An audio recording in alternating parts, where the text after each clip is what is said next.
Thank you very much. I'm really just a storyteller, and I thought I'd tell you a story about one of my favourite social scientists, and a story about an idea that came out of the natural sciences that was made a lot stronger because social scientists got involved. That idea is the tragedy of the commons, which is one of those phrases, it's like the selfish gene or the prisoner's dilemma, one of those phrases that leaps out of academia and takes on its own life in public consciousness. And the tragedy of the commons was a phrase used as the title of an article in Science back in, I think, 1968 by an ecologist, a natural scientist called Garrett Hardin. And it's a phrase on the lips of anybody who cares about the impact of human beings on the planet we live on. And to understand the tragedy of the commons, you need to picture the image that Garrett Hardin used. So, common pasture, open to all, that any herdsman could come and bring livestock to graze on. And then you think about the incentives that these herdsmen face. So each new cow you bring to pasture, that is pure private profit, but the social costs, the risks of overgrazing, well, they're borne by everybody. So if you've privatised the profit and you socialise the losses, clearly it doesn't take a genius to understand the incentives point towards overgrazing.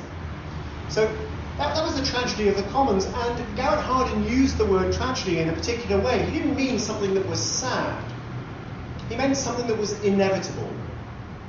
He quoted the philosopher Alfred North Whitehead, who said, "Tragedy consists in the remorseless working of things." But let me now introduce our social scientist. She was a woman who didn't believe in the remorseless working of things. Her name was Eleanor Ostrom. She was born Eleanor Owen. She was the daughter of a Jewish father and a Protestant mother. She was born in the 1930s, poor girl in Depression-era USA, who went to a rich kids' school, and the quintessential rich kids' school, actually. She went to Beverly Hills High School. Well, she had a mixed experience there. She remembered many decades later the way the other kids, even after her Jewish father had left, even though she went to Protestant Sunday school every Sunday, she remembered the other kids gathering around her and pointing their fingers and chanting, "You Jew, you Jew." But she also drew on the opportunity that Beverly Hills High School presented her. All of these kids, even the women, were planning to go to college, and so this poor girl thought she'd go to college too, and she did. She went to UCLA, the local university. She couldn't study economics because she'd been pushed out of mathematics because she was a woman. But she could do the next best thing, which is political science, so she studied political science. And she married a classmate, a man called Charles Scott. She worked to put him through law school, and then she turned around and she said, "Well, I want to do a PhD." Well, he didn't really like that idea. Well, a lot of people who didn't like the idea, you would waste a PhD on a woman. But she was determined, and so they divorced, and she started her PhD. And she was positive about that too. She said, well, sometimes in a marriage, you have to say it's not working, and it's not going to work, and you move on. Well, Lynn studied what we now call common pooled resources. She studied the kinds of problems that Garrett Hardin would also be studying. And she, at one stage early in her career, she saw Garrett Hardin giving a talk about the tragedy of the commons, explaining his idea. And she became absolutely determined that this was something she needed to devote her career to studying. But it wasn't because she thought that Garrett Hardin, the natural scientist, was right. It's because she knew from her own research that he was wrong. Now, when you actually look at the history of common pasture in England, you find that there's a puzzle, because Garrett Hardin told us this was inevitable. Overgrazing was inevitable. It was impossible to govern commons in this way and not suffer environmental disaster. But actually the commons in England were sustainably used for hundreds of years. And it's not hard to understand why that happened when you actually look at the details. You know, these weren't common pastures open to everybody. and they were open to a community who had their own social rules, they had their own social norms, they were neighbours, they could develop their own rules and they could enforce those rules. So of course it was possible to hammer out a set of rules whereby the common pasture was sustainably managed. Now, this doesn't mean that there is no such thing as the tragedy of the commons, that it doesn't or might not apply to our habit of pumping carbon dioxide into the atmosphere or overfishing the oceans. There might be a tragedy of the commons, but it's not this matter of pure scientific logic that Garrett Hardin asserted it was. And what Anna Ostrom discovered as she studied common pool management problems across the United States was that the tragedy of the commons isn't a tragedy at all. It's not inevitable. It's a problem. And it's a problem that could be studied, and it's also a problem that can be solved. You see, Eleanor wasn't too impressed by the pure logic that people like Hardin were deploying. Logic is fine, logic is important, but you also need evidence. And you also need experience. She used to joke, oh, I've ridden in the back of a lot of police cars, and I've seen the inside of a lot of police cells. It wasn't because she had this criminal tendency, it's because one of the things she studied was how do police forces operate, so what's the most efficient size of police force, and how are they governed, how do they resolve differences with each other. And you can't study that kind of thing unless you know what a policeman has to deal with at 3 o'clock in the morning, or for that matter at 3 o'clock in the afternoon. That was the way she operated. Well, she got her PhD at UCLA, and her PhD studied what looks like a common pool resource management problem. The draining of the freshwater aquifer under Los Angeles. There were these pumping wars. People were pumping out fresh water to use for agriculture or industrial usage or domestic usage, and salt water from the oceans was beginning to leach in under Los Angeles. Looks like the quintessential tragedy of the commons.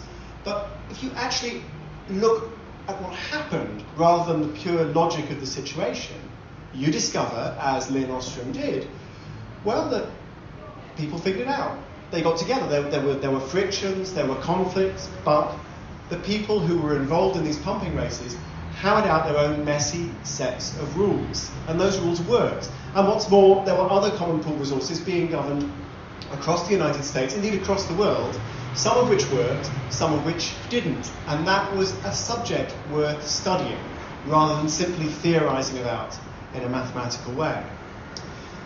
After getting her PhD, Lynn married a noted political scientist, a man called Vincent Ostrom. They moved to the University of Indiana, Bloomington, and they set up what became known as the Workshop in Political Science and Policy Analysis.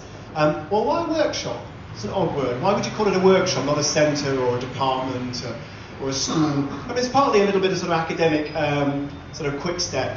There weren't any set rules as to how you could raise and spend money for a workshop. But it was also, it was a philosophy of how you conducted yourself, how you conducted research. She saw the way that you do policy analysis, this practical skill, as something that was done with a peer group, with mentors who could look over your shoulder and advise.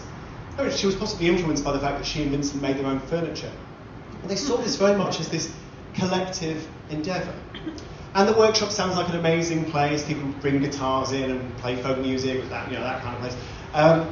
Lynn and Vincent never had children, but the workshoppers, they called themselves workshoppers rather than researchers, they had children.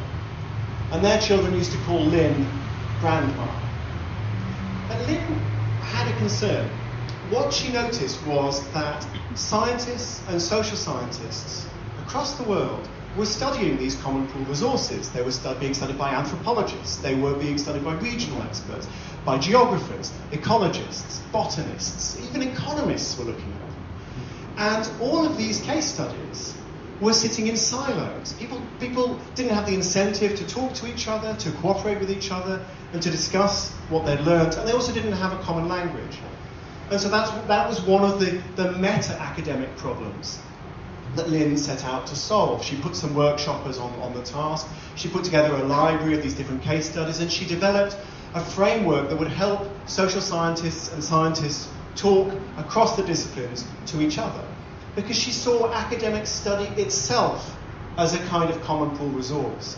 Academic knowledge could be squandered, or it could be managed in a sensible way if you have the right norms and the right rules. When you actually go back and read Garrett Hardin's piece on the tragedy of the commons, it's quite shocking to modern eyes. It is really pure logic, a seasoning of anecdote, no evidence.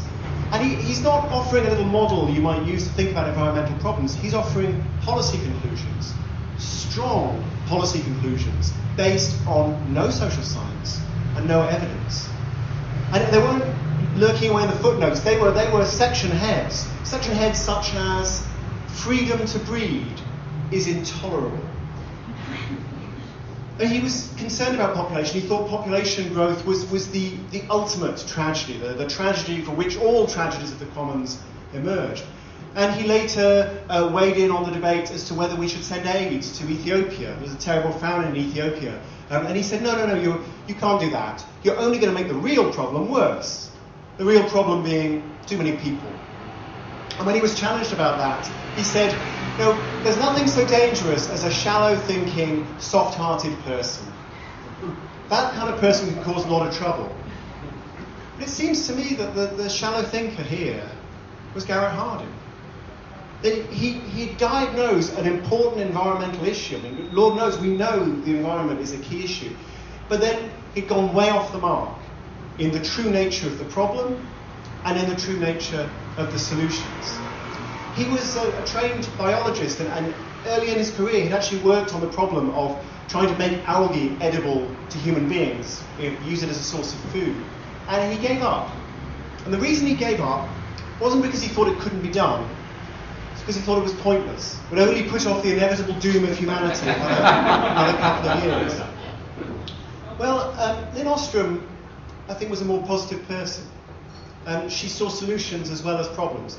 When she was given the Nobel Prize in economics, which of course isn't really an economics prize anymore, it's more of a social science prize in general, she was the first woman to receive the prize. And she simply said, well, I won't be the last.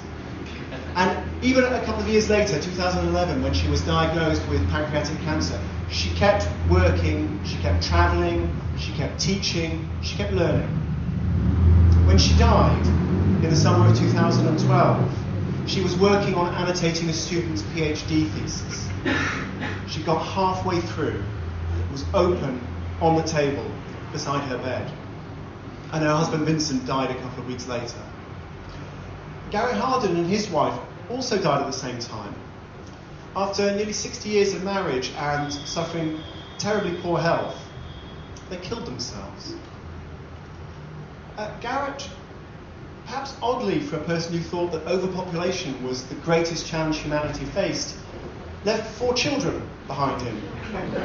Which might seem strange, but then again, I think there is a logic to it. And Garrett Hardin was a man who was animated by logic.